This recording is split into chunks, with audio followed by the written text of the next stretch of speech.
തിരുവിതാംകൂർ ദേശത്തെ പോലീസ് സേനയിൽ സ്ത്രീകൾക്ക് കൂടി ഇടമുണ്ടാക്കുന്നത് അമ്മ മഹാറാണിയാണ്.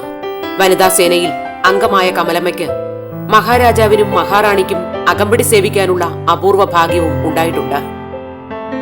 നമ്മുടെ അമ്മ മഹാറാണി കാലത്ത്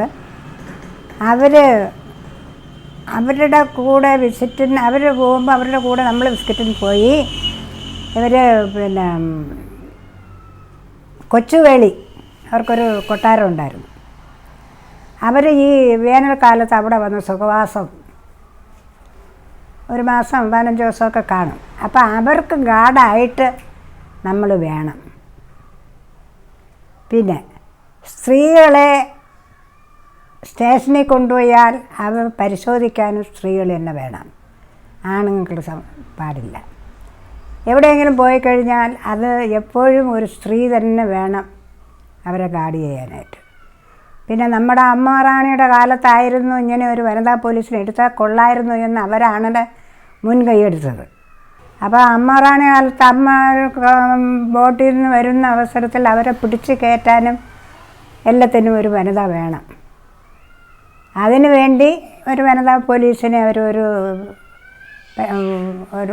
ഉണ്ടാക്കി എന്ന് മാത്രമേ ഉള്ളൂ. അല്ലാതെ പിന്നെ അവർ പോണത് വരെ നമ്മൾ അവരെ കാർഡ് ചെയ്തിട്ട് അവർക്ക് ആവശ്യമുള്ളതൊക്കെ നമ്മൾ എടുക്കുക, അതൊക്കെ ചെയ്ത് അവരെ കൂട്ടത്തിലിരിക്കുക. അവർ പോയി കഴിഞ്ഞാൽ പിന്നെ നമുക്ക് കൊച്ചുവേളിയുമായിട്ടുള്ള ബന്ധം. പഴയ കാലത്ത് വനിതാ പോലീസുകാർക്ക് അർഹമായ ആദരവും പരിഗണനയും ഒന്നും കിട്ടിയിരുന്നില്ല. പോലീസുകാരി എന്ന നിലയിൽ സങ്കടകരമായ ഒരുപാട് അനുഭവങ്ങളിലൂടെ കടന്നുപോയതാണ് കമലമ്മയുടെ ജീവിതം. മനക്കരുത്തുകൊണ്ട് മാത്രമാണ് പ്രയാസങ്ങളെയും പ്രതിബന്ധങ്ങളെയും ഇവർ മറികടന്നിരുന്നത്. ഡ്യൂട്ടിക്ക് അയച്ചിരുന്നാലും ഈ 2 പേരെ ഡ്യൂട്ടിക്ക് അയക്കുക. അവിടെ ചെന്നാൽ പാസ്പോർട്ട് കൊണ്ടെടുത്ത് SI കൊണ്ട് കൊടുത്തിട്ട് SI പറയുക അവർക്കൊരു മുറി അറേഞ്ച്മെൻ്റ് ചെയ്തു. ഞാൻ പറഞ്ഞു ഞങ്ങൾ നോക്കിക്കൊള്ളാം. എവിടെയെങ്കിലും ഫാമിലിയായിട്ട് താമസിക്കുന്ന ഒരു വീടെടുത്താൽ ഞങ്ങൾക്ക് സുഖമാണ്. അല്ലാതെ സ്റ്റേഷനിൽ ഞങ്ങൾക്ക് താമസിക്കാനോ റെസ്റ്റ് എടുക്കാനോ പറ്റില്ല. അങ്ങനെ ഏതെങ്കിലും ഫാമിലിയായിട്ട് താമസിക്കുന്ന വീട്ടിൽ ചെന്ന് ഒരു മുറി, അതും 15 ഇടത്ത് നോക്കിയാലേ ഒരാൾ സമ്മതിക്കൂ. കാരണം പോലീസുകാരും പെണ്ണുങ്ങളൊക്കെ ഉള്ളിടത്ത് നമ്മൾ എങ്ങനെ വീട് തരും എന്നൊരു അവജ്ഞതയുണ്ട്. ഞാൻ പറഞ്ഞു പോലീസുകാരില്ല, ഞങ്ങൾ 2 പേരേ ഉള്ളൂ പെണ്ണുങ്ങൾ, വേറെ ആരുമില്ല. ആരുമില്ലല്ലോ, ഇല്ല. എന്നാൽ നോക്കാം എന്നും പറഞ്ഞിട്ട് ഒരു മനുഷ്യർ പോലീസുകാരനെന്നും പറഞ്ഞ് അവിടെ അന്വേഷിച്ച് വന്നാൽ അപ്പോഴും മാറിക്കൊടുക്കണം. നമുക്ക് പറ്റില്ല.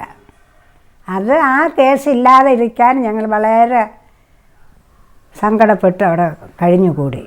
അവധി കഴിയുമ്പോൾ പിന്നെ പ്രതിയെ കോടതിയിൽ കൊണ്ടുപോകണം, അവരുടെ ആവശ്യത്തിനുള്ള ആഹാരം കൊടുക്കണം, തിരിച്ച് കൊണ്ടുവരണം. ഇതെല്ലാം കഴിഞ്ഞിട്ട് അവരെ ശിക്ഷിക്കുമ്പോൾ പിന്നെ സെൻട്രൽ ജയിലിൽ കൊണ്ടുപോവുക. അതൊക്കെയാണ് നമ്മുടെ തൊഴിൽ. എല്ലാ സ്ത്രീകളെയും പോലെ സ്നേഹിക്കാനും സ്നേഹിക്കപ്പെടാനും കമലമ്മയും ആഗ്രഹിച്ചിരുന്നു. രാജവാഴ്ചക്കാലത്തെ സർവീസ് ചട്ടത്തിൽ വനിതാ പോലീസുകാരിക്ക് വിവാഹം പാടില്ലെന്നായിരുന്നു. കല്ലേ പിളർക്കുന്ന രാജകൽപ്പനയായിരുന്നു അത്. പക്ഷേ സ്നേഹവാഗ്ദാനങ്ങളുമായി ഒരു പുരുഷൻ, അതും പോലീസുകാരൻ തന്നെ, ജീവിതത്തിലേക്ക് കടന്നു വന്നപ്പോൾ കമലമ്മ വിലക്കുകളെല്ലാം മറന്നു. കോട്ടയം ടൗൺ സ്റ്റേഷനിൽ ദീർഘമായിട്ട് 2 മാസം എനിക്ക് ജോലി കിട്ടി. വേറെ പകരത്തിന് ആൾ വരാൻ ആരുമില്ലായിരുന്നു. പിന്നെ ഞാൻ ഒറ്റയ്ക്കേ ഉള്ളൂ. അപ്പോൾ എനിക്ക് പകരത്തിന് വേറെ ഒരാളിനെ അയക്കാനില്ല. അതുകൊണ്ട് ഞാൻ ടൗൺ സ്റ്റേഷനിൽ കഴിഞ്ഞുകൂടി.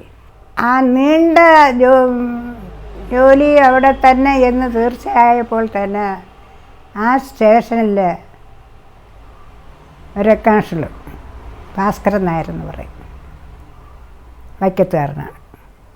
അന്ന് എൻ്റെ നമ്പർ പറഞ്ഞ് എന്നെ വിളിക്കുള്ളൂ ഓരോരുത്തർ. 62-70 കാലമായി. അങ്ങനെ ആയി ഏതാണ്ട് ഡ്യൂട്ടി തീരും, ഇവരെ തിരിച്ചയക്കും എന്നൊരു ഇത് കണ്ടപ്പോൾ ഒരു ലെറ്റർ എഴുതി എനിക്ക് തന്നു. ഇതിന് മറുപടി തരണമെന്ന് പറഞ്ഞു. ഞാനൊന്നും കൊടുക്കാനൊന്നും പോയില്ല. ഇതെല്ലാവരോടും മറുപടി പറഞ്ഞ് തോറ്റു പോകും. അതുകൊണ്ട് ഞാൻ മറുപടി ഒന്നും കൊടുക്കാൻ പോയില്ല. എന്നാൽ ഞങ്ങൾ കോട്ടയം ടൗൺ സ്റ്റേഷൻ ഞങ്ങൾ താമസിച്ചിരുന്ന വീട്ടിൻ്റെ നേരെ കിഴക്ക് വശത്താണ് ഇവർ മുറിയെടുത്ത് താമസിക്കുന്നത്. അപ്പോൾ രാവിലെ എഴുത്ത് ഞാൻ കിണറ്റങ്കര വരുമ്പോഴും എന്നെ കാണാം, അവിടെ നിന്ന് നോക്കിയിരുന്നാലും എന്നെ കാണാം. അങ്ങനെ 2 പേർക്കും പരസ്പരം സ്റ്റേഷനിൽ പോകുന്നവരെ കാണാം. ഞാൻ എൻ്റെ കുളിയും കഴിഞ്ഞ് മഹാദേവ ക്ഷേത്രത്തിൽ പോയി, ശിവനെ നല്ലതൊരുത്തനായിരുന്നാൽ മതി. സത്യം പറയുകയാണെങ്കിൽ അന്ന് എൻ്റെ വിചാരം ഇതാണ്, കുടിക്കാരനെയോ മറ്റൊരു സ്ത്രീകളുമായിട്ട് പെരുമാറുന്ന ഒരുത്തനെ എനിക്ക് തരരുത്. അതുകൊണ്ട് ഞാൻ നിൻ്റെ അടുത്ത് സങ്കടം പറയാണ്, നല്ല ഒരുത്തനെ എനിക്ക് തന്നാൽ മതി എന്ന് പറഞ്ഞിട്ട് കുളിച്ച് കോവിൽ പോയിട്ട് വന്നു. ഇന്നും ശിവൻ പ്രസാദിച്ചു അല്ലേ, എന്നെ കളിയാക്കി. ശിവൻ പ്രസാദിച്ചാൽ നല്ലതായിരിക്കും, അല്ലെങ്കിൽ പിന്നെ അറിയാം എൻ്റെ പൗരുഷത്വം എന്തിനാണെന്ന്. അവസാനം അത് കല്യാണത്തിൽ അവസാനിച്ചു. കല്യാണത്തിൽ അവസാനിച്ചിട്ട് അവരുടെ അമ്മയ്ക്ക് ഇഷ്ടമല്ല, സഹോദരങ്ങൾക്ക് ആർക്കും ഇഷ്ടമല്ല. എൻ്റെ അച്ഛന് ഇഷ്ടമുണ്ടെങ്കിൽ എൻ്റെ ജോലി പോവുള്ളൂ എന്നൊരു സങ്കടം ഉണ്ടായിരുന്നു. ജോലി പോകണമെങ്കിൽ പൊയ്ക്കോട്ടെ, ഞാൻ രക്ഷിച്ചോളാം എന്ന് പറഞ്ഞിടത്ത് ഞാൻ ജോലിയല്ല കണക്കാക്കിയത്. പിന്നെ ഞാൻ അച്ഛനെയും കണക്കാക്കിയില്ല, അമ്മയും സഹോദരങ്ങളെ ആരെയും. ശരി, എനിക്കിഷ്ടമാണ്. പിന്നെ കൊണ്ടുവച്ചും കൊണ്ട് എന്നെ കൊലം പേശരുത്, എൻ്റെ ഉദ്യോഗം പോവും, എൻ്റെ വീട്ടുകാർ വെറുക്കും എന്നെ, എനിക്ക് തരാൻ ഒന്നുമില്ല. ഈ വെള്ള ഡ്രസ്സ്, ഈ തേച്ചിട്ട് പോകാൻ പറ്റി, ഈ ഇസ്തിരിപ്പെട്ടിയിലെ തേപ്പാണ് എനിക്ക് സ്വന്തമായിട്ടുള്ളത്, വേറെ എനിക്കൊന്നുമില്ല. അതൊക്കെ ഞാൻ സമ്മതിച്ചു. പിന്നെ എനിക്കൊരു കുഞ്ഞുണ്ടായാൽ എൻ്റെ അച്ഛൻ ഇതാണ് എന്ന് ചൂണ്ടിക്കാണിക്കണം. ആ പോലീസുകാരിയല്ലേ അവൾ, അങ്ങനെ ഇങ്ങനെയൊക്കെ പോയിരുന്ന അപവാദങ്ങളൊന്നും പറയരുത്. ഇത്രയ്ക്കും എനിക്ക് വാക്ക് തരാമെന്നുണ്ടെങ്കിൽ ഞാൻ സമ്മതിച്ച്, ഞാൻ ഒരുത്തരുടെയും കാര്യം ചോദിക്കാനില്ല, ഒരുത്തരുടെ സമ്മതവും ഞാൻ ആവശ്യമില്ല. പറഞ്ഞെടുത്തൊക്കെ ശരിയായപ്പം ഒരുത്തരുടെയും സമ്മതമില്ലാതെ ഞങ്ങൾ രണ്ടുപേരും സ്നേഹമായി. എന്നാൽ ഇന്ന് വരെ ഒരു റെക്കോർഡോ ഒരു രജിസ്ട്രേഷനോ യാതൊന്നുമില്ല. ഈ 6 മക്കളുണ്ട്. ഇന്നും 6 മക്കൾ എനിക്കുണ്ടെന്ന് എവിടെയും പെൻഷൻ റിട്ടയർഡ് ആവുന്ന കാലത്തും എൻ്റെ 6 മക്കളുണ്ട്. എൻ്റെ 6 മക്കൾക്ക് കൂടി ഞാൻ പെൻഷൻ എഴുതി വയ്ക്കണമെന്ന് പറഞ്ഞാണ്.